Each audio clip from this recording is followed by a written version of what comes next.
Hi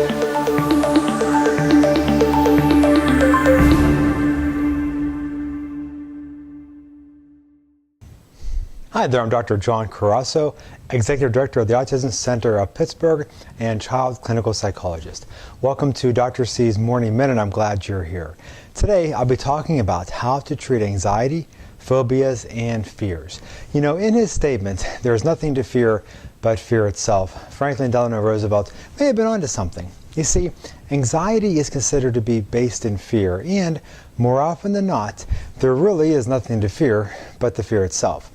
Anxiety can manifest in worry, obsession, irrational fears such as phobias, compulsive behavior, school avoidance, fear of sleeping alone, and social withdrawal.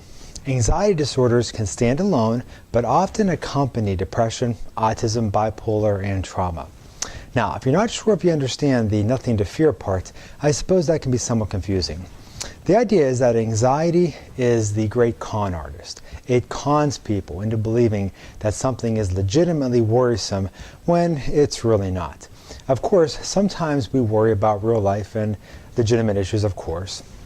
But far more often, that's not the case when it comes to phobias, OCD, and similar types of fears. Rather, I see children like the two I saw last week, washing their hands over and over for fear of germs, or checking locks before bed over and over for fear of being robbed. Despite living in a safe neighborhood, the doors clearly being locked, no history of being robbed, parents being dutiful and responsible, and having two big dogs in the home. Most fears of that nature are, by their very nature, irrational, silly, and nonsensical, but by the same token, profoundly troubling and bothersome. Okay, so what's the treatment?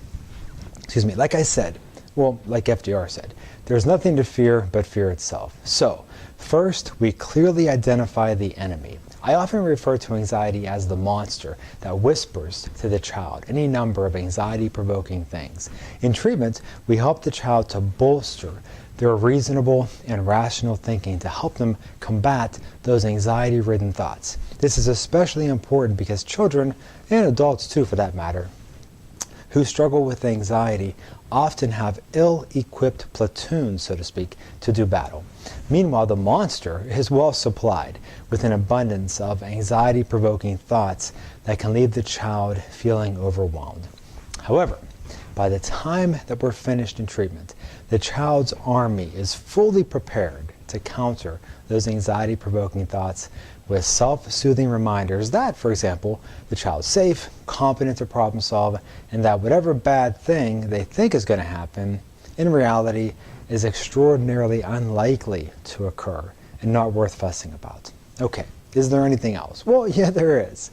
In some cases, it's also vital to have the child actually be exposed to whatever scares them. This could, for example, include a spider, elevator, sleeping alone in their own bed, being exposed to dirt and not washing right away, or whatever else. The exposure may be all at once or gradual.